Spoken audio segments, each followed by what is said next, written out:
अस्सलाम वालेकुम दोस्तों, डेली अपडेट्स में खुश आमदीद। दोस्तों, चंद रोज़ पहले अदाकार संजय दत्त और साबिक पाकिस्तानी सदर जनरल परवेज़ मुशर्रफ की एक तस्वीर सोशल मीडिया पर वायरल हुई थी। भारतीय मीडिया के मुताबिक दोनों की मुलाकात दुबई में हुई थी। तस्वीर में साबिक सदर परवेज़ मुशर्रफ को व्हील चेयर पर बैठे देखा जा सकता है, जबकि संजय दत्त उनके बराबर में खड़े होकर कोई बात कर रहे हैं। दोनों ने जिम के कपड़े पहने हुए हैं, जिससे ये जाहिर हो रहा है कि दोनों किसी जिम में हैं। ताहम ये तस्वीर कब की है, इस हवाले से फिलहाल कोई तफसील मंजर आम पर नहीं आई। मुतअद्दिद मीडिया रिपोर्ट्स के मुताबिक दुबई में दोनों की मुलाकात बाकायदा मनसूबाबंदी के तहत नहीं बल्कि हादसाती तौर पर हुई थी। सोशल मीडिया पर साबिक पाकिस्तानी सदर और बॉलीवुड अदाकार की तस्वीर वायरल होने के बाद भारतीय सोशल मीडिया सारिफीन संजय दत्त और जनरल परवेज़ मुशर्रफ की मुलाकात पर गुस्से का इजहार कर रहे हैं।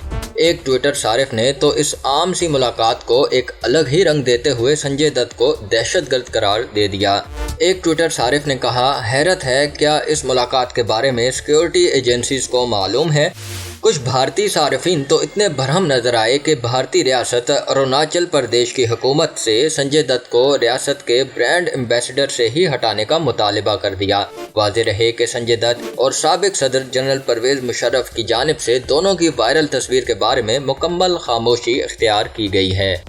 अब तक के लिए इतना ही दोस्तों। मजीद वीडियोस के लिए मेरे चैनल डेली अपडेट्स को सब्सक्राइब कीजिए और बेल आइकन पे क्लिक कीजिए ताकि मजीद आने वाली वीडियोस आप तक सबसे पहले पहुंच सकें। अल्लाह हाफिज़।